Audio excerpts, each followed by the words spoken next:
Yeah. So I moved to Ghana really without any plan, with no real plan. I was just like, you know what? My parents are here. I have a bed. I think I have a bed and I have 3 degrees. I think I should be able to make something happen. For people who are looking at your particular profile and saying, I want to get there. I want to be, you know, a fine chocolate man. And you will. Profile, whatever that profile is or whatever. Yeah, if you misstep, that's the entire movement that's going down with you. It's not just you. It's you not carry just you. a lot more than just yourself. Get your life, 2020. Get with it. What are you doing? What else are you going to do except get your life?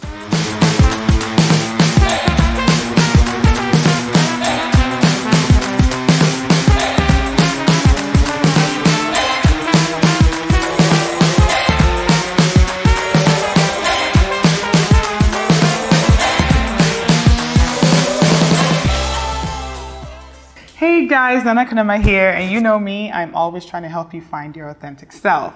So, it's 2020. I can't believe that since the year 2000, 20 years have gone by. Are you ready to get your life for 2020? Well, today I have a very special guest, a very good friend of mine, Jake Bediako. Our relationship is very close to my heart. Jake and I met many, many years ago while we were both studying at Columbia University, New York, and we've maintained a very close friendship. Jake, I like to say, is one of the people that taught me about the importance of friendship. Today, he works in the Office of the President, working on Diaspora Affairs, has worked very closely with Essence Full Circle Festival, and constantly works day to day to bring more Ghanaians back home. His journey has been one that has been very inspiring for me to watch as he moved from New York all the way to Cambridge in the UK to study at University of Cambridge. Help me. Help you, help me, help you. Welcome, Jake, in our discussion today. Yay! Hi, friend. Hey, friend. What's up? Not much. Actually, a lot. I lied. A lot, because we're 2 weeks out from pretty much the end of the decade. Actually, less than that. 1 week, one week and some days out from the end of the decade. By the time this airs, we'll already be in the new decade. And there's a lot of conversation about how we're ending the year, how we want to start the next one. And so this series that we're working on is, you know, for the first 3 months of 2020, we're having different discussions on really just get your life. Get your life. Like, what are you doing? Get your life. Okay. Weirdly enough, I actually haven't connected with the fact that it's going to be a new decade. I'm only thinking about it as a new year, which is, maybe I'm just trying to make it more bite-sized for myself, but it's, the whole new decade thing is also really exciting when you think about it. But it's also a lot of pressure if you think about it, and I think making it bite-sized is actually the way to go, because we don't live out a decade. We live sort of day to day, moment by moment. Yeah, I think that's why it's a bit conceptually abstract for me, because I'm like, a whole decade. I can't even imagine what the end of it is going to be like. I thought about it for a brief second, started setting some goals, and then I was like, this is a lot. It's a lot, but you can handle it. You can handle it. But I want to talk a little bit about your journey. Okay. We met in New York many a moon ago. While I was studying. You had almost the same hairstyle. I had the day we met? Yeah. Yes. Yeah. And you're wearing yellow. You're wearing a yellow jacket. It was a memorable day for me, so I remember it. Thank you. We became friends. Yeah. But shortly after we met, you, maybe like a year after that, you started working on your application to Cambridge. Yeah. Yeah. Tell me a little bit more about that process, besides the days you used to call crying on the phone. Yeah, a few thug tears here and there. But I think that was in high school, I had a really good friend who, at that point in high school, I really wanted to go to Columbia, and I had a really good friend across I went to boarding school in Ghana in SOS. So we lived in these little chalets in our hostels. So I had a friend across the campus. In the hostel, just across the hostel from me, in the other chalet, who was going to Cambridge, or was applying to Cambridge at the time. And I was also applying to Columbia, and I was like, you know what? This was gonna happen. You're gonna go to Cambridge, I'm gonna go to Columbia. This is all very, lofty thinking. But then again, it all came to pass. So there's something to say about putting it out into the universe and letting God do with it what He wants. I was like, you're going to go to Cambridge, I'm going to go to Columbia, and when I'm done with Columbia, I'm going to go to Cambridge, and you're going to go to whichever other Ivy League school you want to go to. Right. So I did, and I went to study one of my favorite things, which is like African studies. At the time was everything. Like, it was a class I did the best in at Columbia and all that. So I really, really was excited about taking it on fuller term and giving it more and learning more and really becoming an expert. Not really, but a master in that sense. Space. Yeah, in that space. So it was good. The journey to that was like my usual journeys, one of faith, because I never ever actually have the grades for the schools I go to. Not for Columbia, not for Cambridge. It's never really been about grades for me. I realize I have very few skills. I just use them really well. One of them is my personality.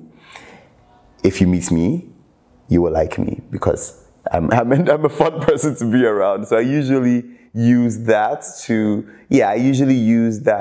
let people know that, you have grade requirements, or let institutions know, you have grade requirements, but you could also... You come with your own special set of something, and I think you should use what's in your toolbox. Yeah. A lot of times we're sort of made to focus on the tools we don't have, and so we don't really spend time really harnessing what we already do have in our playbook. Exactly. But I want to go back to something that you said. I mean, you said that you told your friend, you're going to go to Cambridge, I'm going to go to Columbia, and then we're going to switch. Having known you for as long as I have, I reckon that's a recurring theme in your life, where you speak specifically what you have a tendency to say, oh, I'm going to go to Columbia. Oh, I'm going to go to Cambridge. Oh, I'm going to be working specifically impacting young people to move back to Ghana. And you do. And like you said, you've never really had the grades to do it, but somehow you've done it. Has this just been through your personality? No, not entirely. I think it's also a lot to do with knowing what you want, right? So for me, I usually being a keyword here, I usually know what I want, and I'm very resilient in terms of getting it done. Like I'm very relentless, right? So there's that big factor to it, but the even bigger factor is like my faith journey and how I don't speak these things over my life from just a wishful thinking or hopeful place. It's almost a prayerful declaration, if that makes any sense to you. But it's almost like by the time I'm saying it, it's coming from a very confirmed place in my spirit, and I don't know how else to explain it. I think that there is a very great force in belief, belief before seeing. I think that in and of itself is its own spiritual force alone. So I think that's very critical, and I think sometimes we miss that because we say, well, I don't believe in God, so I don't believe in anything. But you believe in something, whether it's hard work, whether it's yourself, whether it's love, you believe in something, and that belief alone is a creative power, in my opinion. So your move to Ghana, you moved back finally in 2017. You've been working out of the Diaspora Affairs Office and the Office of the President. Tell me about even how you even ended up getting that job. Okay, so things moved pretty quickly in that 2017 time that I moved to Ghana, and so it almost looks planned. Which is funny to me because it really wasn't. Moving to Ghana was something I did. Well, I always knew I wanted to move to Ghana. I knew this is where I wanted to. Yeah, but not immediately. I didn't think it would be immediately. But I was like, this is where I want to raise my family. This is where I want to be. This is where I want to do a lot of things. But I thought, the usual trope. Let me stay in wherever it is in the West that I find myself, and get some experience, get some money, and then move back to Ghana. Well, that wasn't my story. That didn't happen for me. Well, fortunately, unfortunately, I don't know what it would have been if I stayed, but it was just not what happened. Yeah. So I moved to Ghana really without any plan, with no real plan. I was just like, you know what? My parents are here. I have a bed. I have a bed and I have 3 degrees. I think I should be able to make something happen. So that was it. I came to Ghana with no real plan, but ended up meeting the president, hosting an event for him back in Cambridge. And then, which was all very interesting. Like just the fact that I even got to do that. And that event that I hosted kind of set the model up for the job I do now. So I do that on a larger scale as more as part of the president's travel, like coordinating his travel and his youth engagements in those things. And so since then, we've just been doing a lot of that, because I am of the firm belief that if we don't start engaging young people in the diaspora now, Ghana will continue to develop with less of its human resource capital, right? Because if we are not engaging such a strong fraction and contingent of our population and of our citizenry, just because they are not here, it will be a huge loss to this country, because they are brilliant, excellent people building other countries up, and Ghana cannot lose in that equation. Yeah. And since then, you have spoken at, Cambridge was the first one. You've spoken at the LSE. You traveled with the president to Harvard University. You spoke twice this year. Twice in the 1 year alone. You spoke at the UN. Have you done an event with Global Citizen? I was just about to say yes, and you've spoken at Global Citizen. So in such a short period of time, you've really worked on a very strong profile, which I think, congrats. Thank you. Thanks. I'm grateful for it. Wow. What was the biggest lesson you've learned in sort of like how quickly things move, specifically this job, and a number of high profile places you've been able to enter because of it? It's quite interesting, because I realized very quickly that this is something that is such a huge privilege, because sometimes I'm in certain rooms and it's crazy to me the kind of people I'm seeing up close. A kind of access that working in the space I work in gives me, the being around people who are actually shaping things and being able to have conversations with them and drop in certain thoughts that I may have. Like you can see something on the news and have a thought about it, and the next moment you're sitting across the person who can make a difference to that situation. And I don't take that for granted at all. And I try my best to bring that consciousness the consciousness I have or the perspective I have to the places I find myself in, just in case I don't think my ideas are that novel really, but just in case nobody knows or nobody has thought about what I've thought about here, I share my thoughts. So that's a great opportunity. It's also very super surreal. Like between my platform and other work that I do, I've had the pleasure of being in rooms with people and thinking, how did I'm here right now. And I used to ask the question, how or why? And I realized that was not what I needed to be saying to myself, but rather I needed to say thank you and show gratitude in that moment. But more specifically, what is sort of your internal process to be able to show up fully in that room? Because it's very easy to get intimidated in some of these rooms and sort of forget that you do have a platform and you can speak on certain issues and you do have an expertise in something, and you're standing there and you're looking at, I don't know, the president of fill in the blank, and it's like, I'm here right now. So like, what is your internal process, if there is one, to be able to show up? My friend and I in Cambridge used to joke about this statement a lot. We used to say to each other all the time. It was like this little running joke that we would say, "You belong here. You know what you're talking about." And I think subconsciously, I remind myself of that every day. And I also, one thing I do really constantly remind myself of is that, what is it? What is it that I say? Yeah, this is it. This opportunity is not a favor.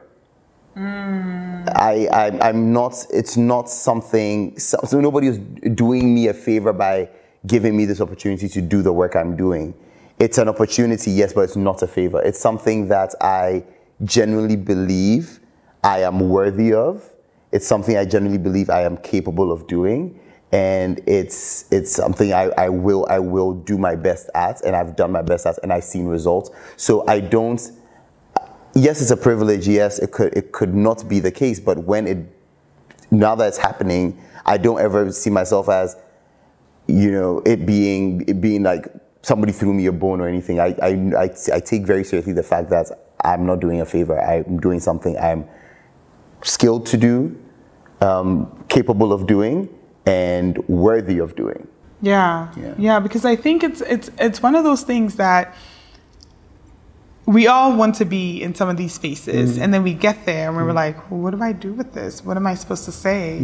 How do I show up? Who am I in that moment? And I've had those moments where, I had a very, like an epiphany, where I met someone, very famous, very excellent at what he does, a famous actor, but although actor is one of the things that he does.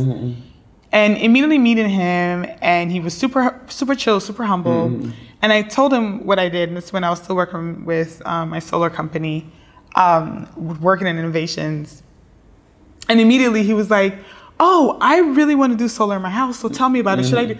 And immediately what the epiphany I had at that moment is that in that moment, I was the expert. Right? Yeah. So I have expertise in something. Show up in your expertise. Sure, this person's like a rich and famous millionaire from acting, but that's his expertise. Exactly. Right? So we both are just as important in that moment. Exactly. Different dope things, but we both do dope things. And I think it's very important. I think that's a very important piece, that when I came to understand that, I moved very differently in big rooms. Right. Exactly. It's a game changer. It's a game changer. So I wanted to talk a little bit more about your journey around self-acceptance and showing up as your true self. Okay. Because there's a lot to unpack there. Yeah, and I'm wondering where to start. I really want to get vulnerable with this conversation. Okay. Because I think that for me, this is the real work.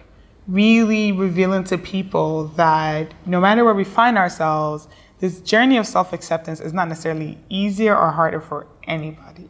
And at least if I can speak a little bit more about my journey to self-accept, was just not being so hard on myself. Self-compassion. So what gets in the way of vulnerability, of authenticity, is shame. Because with shame, you can't be vulnerable. But what helps is self-compassion also, and vulnerability. Vulnerability is the quickest way to get out. Just being honest about sort of like where you are. Yeah, and self-compassion I can speak a lot to. I've been practicing, especially in the last year and a half, I've been practicing a lot of self-kindness, where I check in with, I would say I used to have a different relationship with myself than I do now. Yeah. Where I had a very prescriptive relationship with myself. Okay. Where it was my higher self always talking at my lower self? Your supposed. Yeah, your supposed. Your supposed higher self talking to your supposed lower self. Yes, it's like, you're gonna wake up and do this, and you're gonna be this, and you're gonna blah blah. And this is what makes you better. And this is and I have nothing against people thinking about themselves as like the more glorified traits or things that they want to be as high or low. But I've personally come to a place where whichever two selves those are, they're now equals. So, which the former higher self says something and the other self is like, but I don't feel like doing XYZ. How do we compromise on that? How do we meet each other halfway? How do we not even meet each other halfway, but how do we do something that brings balance to this experience, to this dynamic? So it's been a process of healing that hierarchy in my person. Yeah. I'm about to throw a wrench in that situation for you. I'm about to shake it up a little bit. What if you're neither one of those selves, but you are the person who is aware that those two selves exist? That's the true you. There's that. Because I think we put a lot of pressure on ourselves to say, oh, this is what I should, like, I had a conversation with someone who was saying how she knows she needs to quit her 9 to 5. She knows what she needs to do. She knows she's supposed to move on, but she just can't bring herself to sort of like start over because of all the risk that comes with it. And that she said, I'm risk averse. And I was like, you're not risk averse. She said, no, I am. I said, no. The profile you've created for yourself is risk averse. Okay, yeah.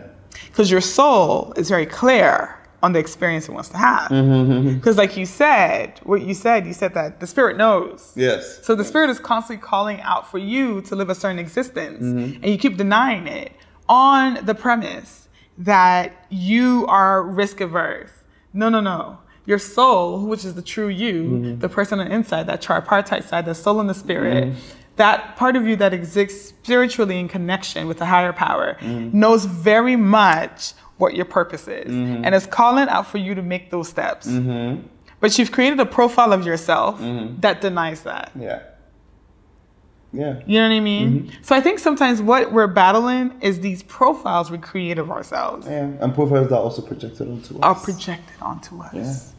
I mean, I would be honest too and say the being in some kind of, well, I wouldn't call it a limelight or anything like that, but having some kind of public profile can interrupt your authenticity journey.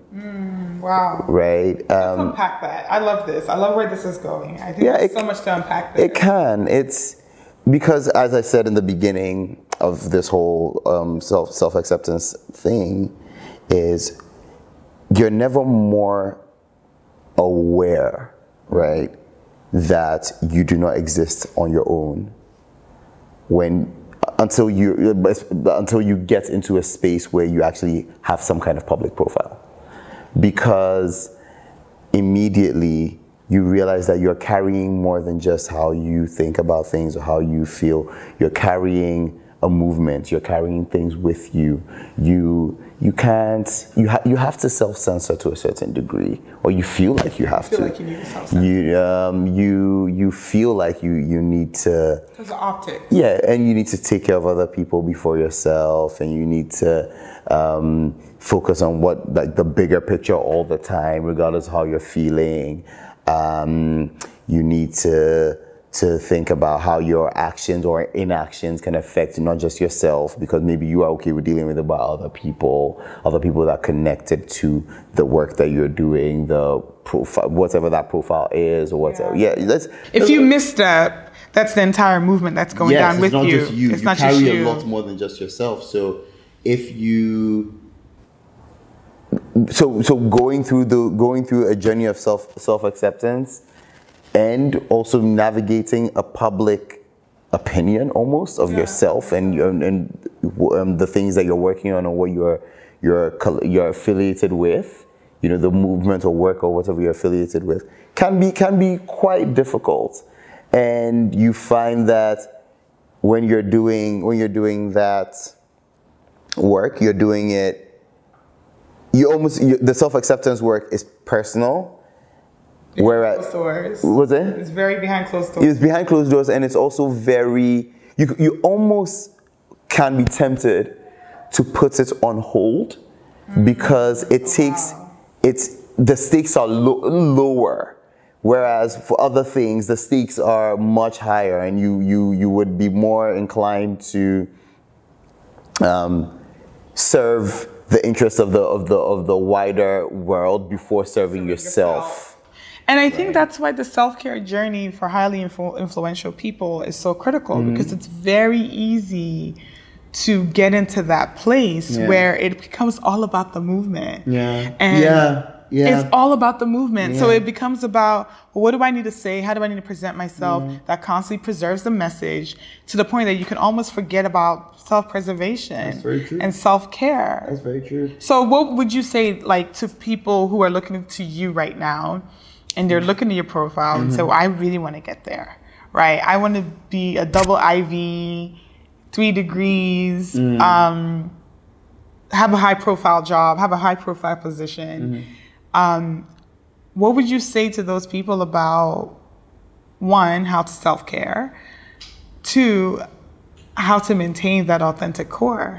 Because like you said that it's your authenticity is threatened, like literally threatened by your public profile. Yeah, your journey can be. I think what has been helpful to me. So self-care first. Yeah. So self-care. Well, that's what my self-care journey. This kind of thing is really creating a space, physical or otherwise. Like it could be mental, but for me, I have the opportunity to create that space where I can go to and be myself. Like, and that's my house. Like that's my home. My home is such a sanctuary for me to just be there and then switch off and really not have to think about anything that's happening outside those 4 walls, and be there with people I choose to be there with, people who I know also have my best interests at heart. So that's another thing.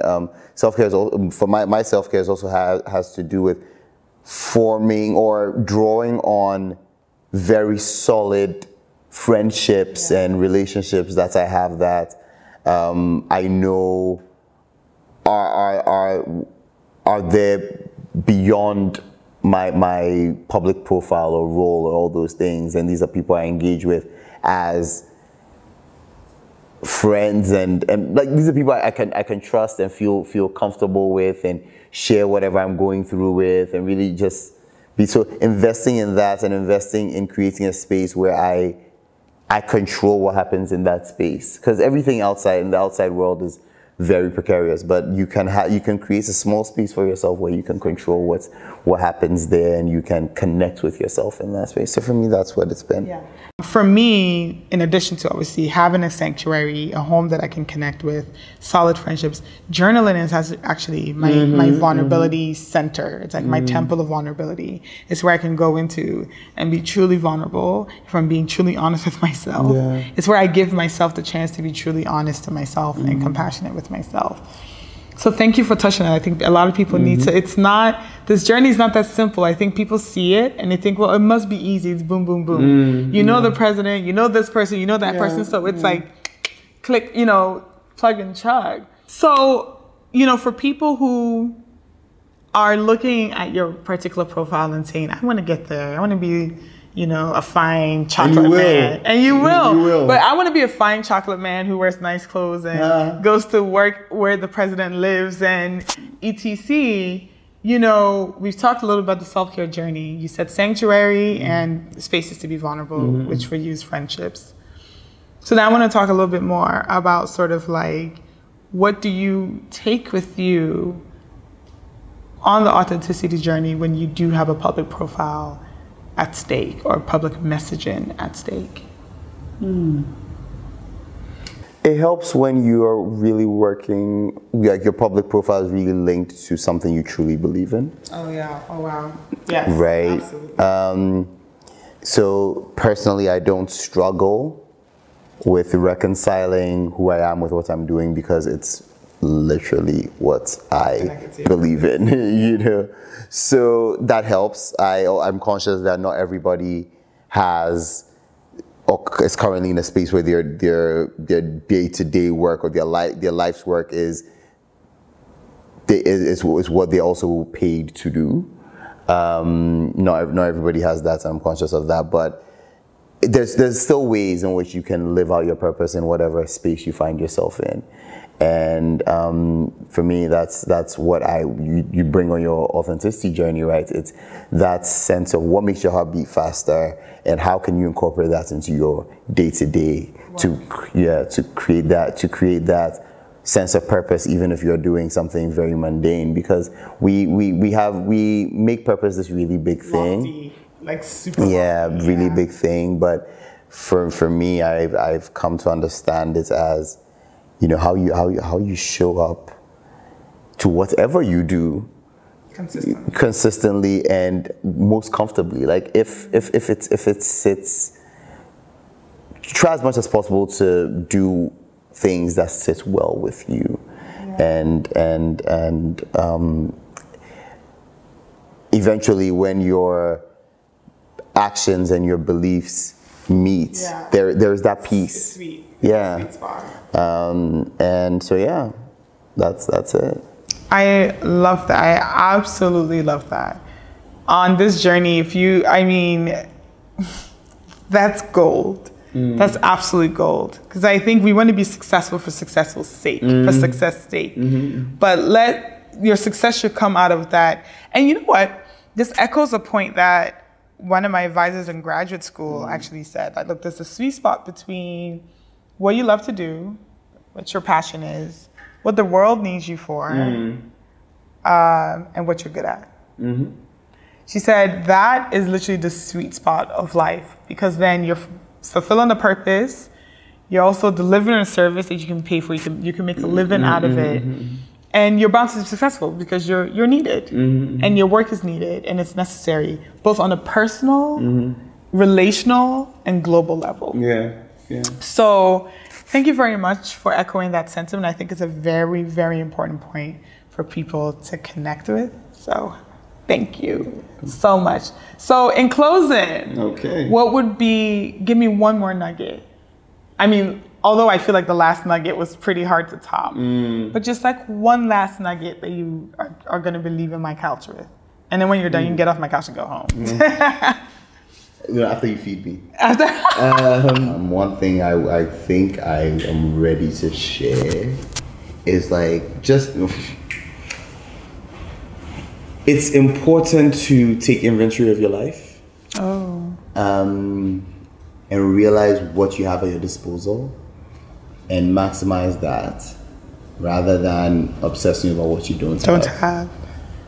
And I think this can be teased out from the little I shared about my life journey, especially with education and all that. It's knowing what it is that you're good at and what it is that you're able to do, and figuring out how to create more situations in your life where that is on display and that is utilized. It makes for a much more fulfilling life.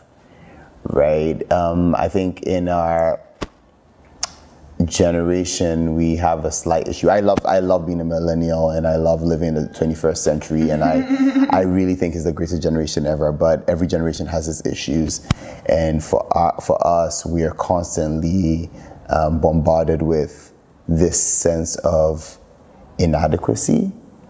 Just because everything seems so accessible. And so you're constantly thinking about how much you don't have in the grand scheme of everything being so accessible, right? So you're just constantly, because it's accessible or it seems accessible, you're always constantly grabbing or trying to reach for things, not realizing that you really have enough around you, enough to live the life that you want. It's just about moving things around a lot of the time. And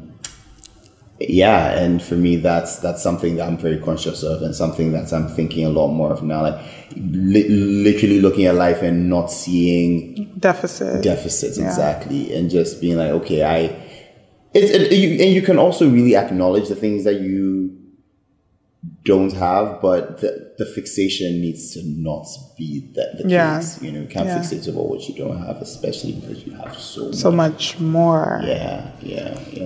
I mean, it's even biblical. It says like God has given us everything we need for life, right, and godliness. But like I like to especially in this context, the life bit even matters more because you have everything around you that you need for your life. It's really all around us, but we're so conscious of what we don't have, and that's what breeds a lot of frustration. Well, you heard it first from Jake. Know what you have in your playbook and work out of that. Yep. Thank you, guys. I've truly enjoyed this conversation, friend. It's always a pleasure. What happened to that podcast we were supposed to start? Well, this is it. This is Thank you. And Get Your Life 2020. We'll be back with another episode, so watch out for it.